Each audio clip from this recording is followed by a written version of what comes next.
இன்றைக்கி வாழைப்பூ கோலா எப்படி செய்யலான்னு பார்க்கலாம். அதுக்கு தேவையான பொருட்கள் பார்க்கலாம். வாழைப்பூவை நல்லா க்ளீன் பண்ணி நல்லா பொடியாக நறுக்கிட்டு மோரில் போட்டுருங்க. மோரில் போட்டு நல்லா ஒரு 2 தடவை நல்லா கழுவிட்டு புளிஞ்சு ஒரு பாத்திரத்தில் எடுத்து வச்சுக்கோங்க. பாத்திரத்தை எடுத்து வச்சுக்கிட்டு அதில் 1 ஸ்பூன் மிளகாத்தூள் போட்டுக்கோங்க, 1/4 டீஸ்பூன் மஞ்சத்தூள் போட்டுக்கோங்க, உப்பு தேவையான அளவு போட்டுக்கோங்க, சோம்பு ஒரு 1/2 டீஸ்பூன் போட்டுக்கோங்க, பட்டை 1, லவங்கம் 2, ஏலக்காய் 2 போட்டுக்கோங்க, தேங்காய் பூ நல்லா ஒரு 1/4 கப்பு திருவி அதோடு சேர்த்துக்கோங்க. சேர்த்து மிளகாத்தூள் எல்லாம் போட்டு பிசைஞ்சு கொஞ்சம் நேரம் கலந்து ஊற வச்சுக்கோங்க. ஒரு 1/4 கப்பு பொட்டுக்கடலையை மாவை அரைச்சி நல்லா வச்சுக்கோங்க.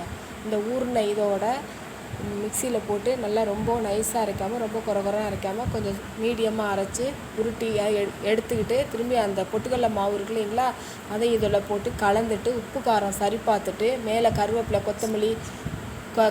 கொத்தமல்லி எல்லாம் பொடியாக நறுக்கி போட்டுக்கோங்க. போட்டுக்கிட்டு எல்லாம் ஒன்றா கலந்து அதை எண்ணெயை ரொம்ப ஹை ஃப்ளேமில் வைக்காமல் மீடியமாக ஸ்டவ்வில் வச்சு எண்ணெய் ஊற்றி காஞ்சதும் கோலாவும் போடலாம், வடையாகவும் போடலாம். போட்டு எடுத்து சாப்பிட்டு பாருங்கள், சூப்பராக இருக்கும். சாயந்தரம் ஸ்நாக்ஸுக்கு ரொம்ப நல்லாயிருக்கும். செஞ்சு பார்த்துட்டு உங்கள் கமெண்ட்டை சொல்லுங்கள்.